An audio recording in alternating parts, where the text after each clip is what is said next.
Muito bem, meus queridos, vamos entrar em Império Romano. Acabamos de sair do Império Macedônico ou Império Grego. Vimos que a maior contribuição do Império Grego para a plenitude dos tempos, para a chegada de Jesus, foi a língua grega, né? Porque o Evangelho agora seria difundido em uma língua, que foi a língua grega.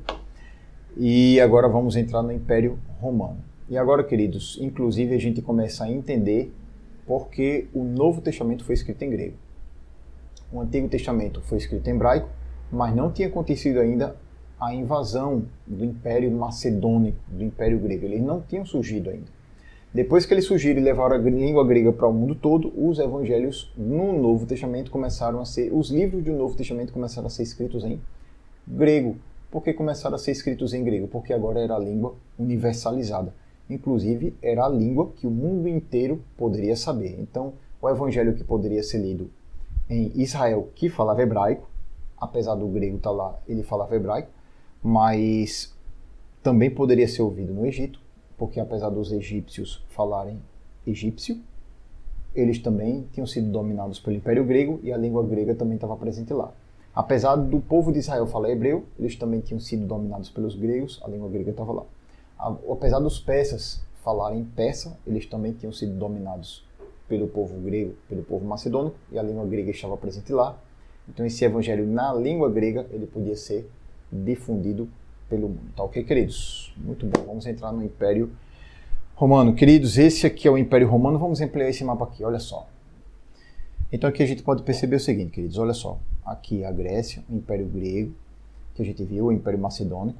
Só que o Império Macedônico começou a dominar a leste, né? Lembrando, queridos, que eu estou falando desse nome leste, norte, sul, porque a gente já viu as aulas de localizações geográficas lá no módulo 1, tá? Então, olha só, leste, ele começou a dominar a Ásia Menor, dominou Israel, dominou o Egito, dominou essa região mesopotâmica aqui, dominou Pérsia, estava batendo até na Índia.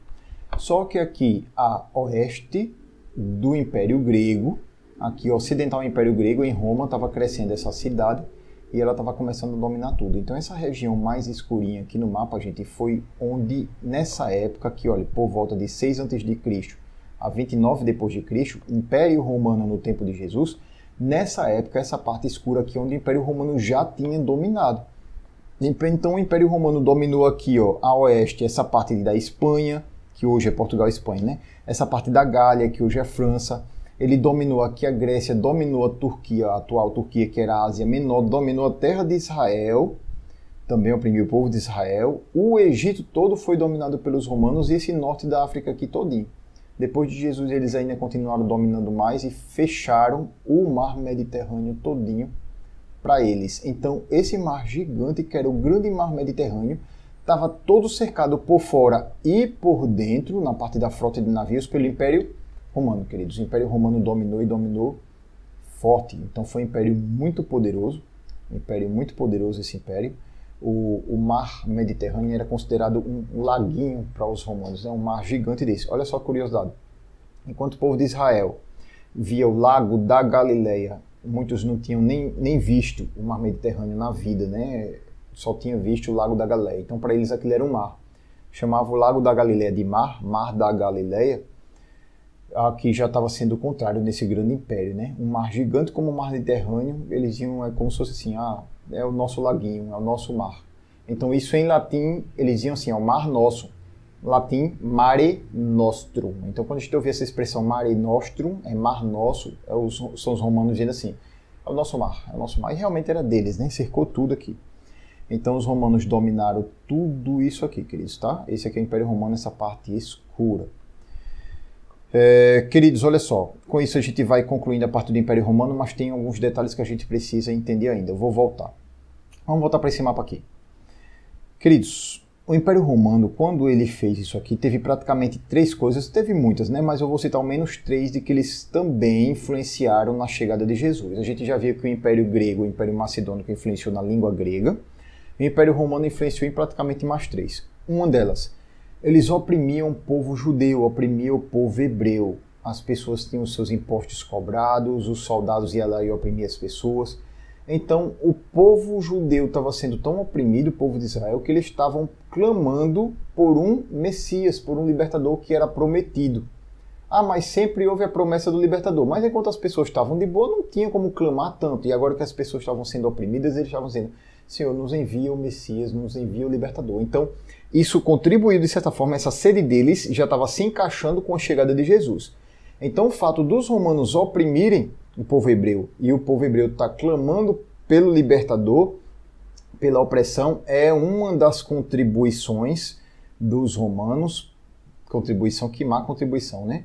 Para que Jesus chegasse no tempo certo que Jesus chegou, tá, queridos? Que é o que a gente vai ver chamado plenitude dos tempos, que é a próxima aula, mas a gente está adiantando, é praticamente a mesma coisa.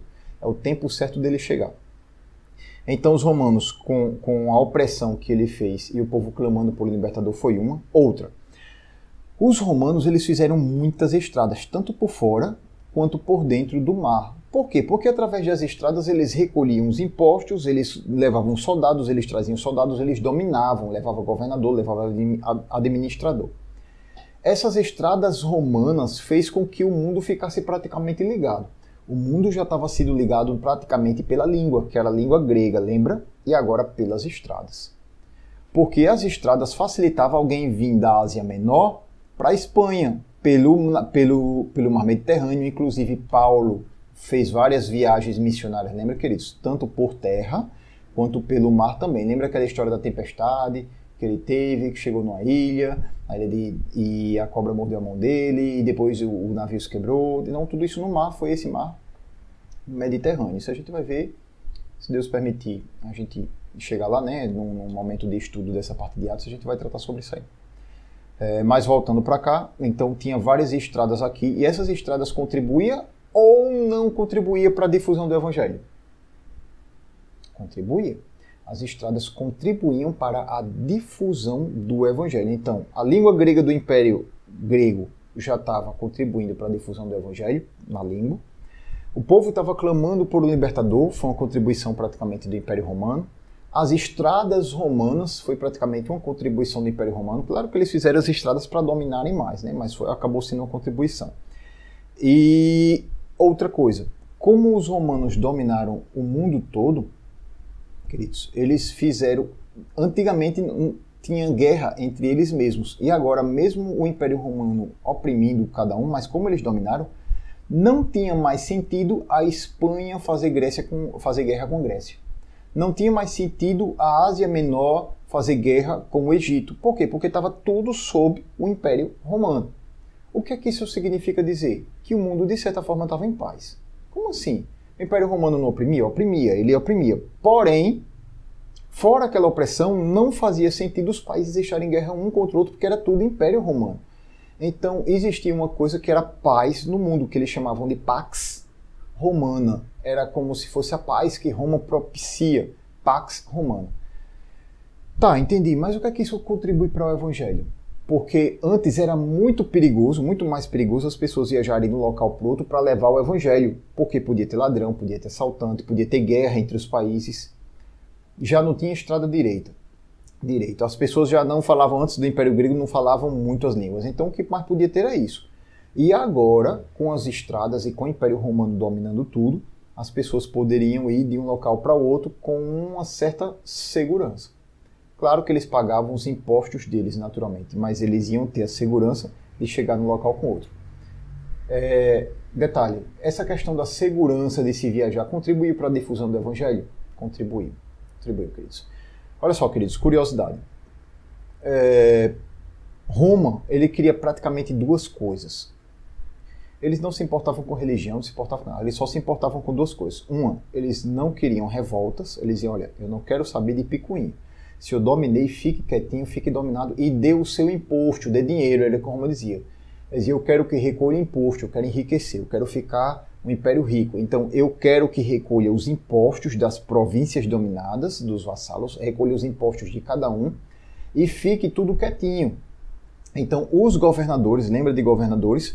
Os governadores dessas regiões que eram submetidos a Roma, a gente vai tratar um pouco mais sobre governadores quando a gente falar sobre Herodes, tá? Vai falar muito sobre isso aí. Mas uma região, um império gigantesco desse tinha que ter vários governadores para ajudar a administrar, não tinha como um só administrar um território gigante desse. Então cada governador eles tinham que prestar atenção, tinham que prestar conta ao imperador romano, que era o dono do mundo, o dono do Império Romano, era o imperador romano, era um César, né? Esse César acabou virando o título do imperador. Eles tinham que prestar conta dessa finança, desse recolhimento desse imposto. Então, se tivesse problema no imposto, Roma não gostava. E se tivesse problema de revolta de picuinha, Roma também não gostava, tá? E quem é que vivia se revoltando muitas vezes, queridos? O povo hebreu, né? Que não estava aguentando a opressão dos romanos, o povo judeu, que tinha sua cultura, e estava tendo muito problema, e o Império Romano caiu muito pesado em cima da terra de Israel também. Sempre foi um povo forte, né? Um povo forte, e não se subordinava a esse domínio, naturalmente, e aí Roma acabou tendo um pouco de dor de cabeça com a terra de Israel. Isso vai influenciar, inclusive, a saída do Herodes Arquelau para a entrada, a gente vai ver isso no próximo módulo, para a entrada de um governo romano, né, na região da Judéia e da Samaria. Mas isso aí são cenas dos próximos capítulos. Então, fechando aqui, queridos, olha só.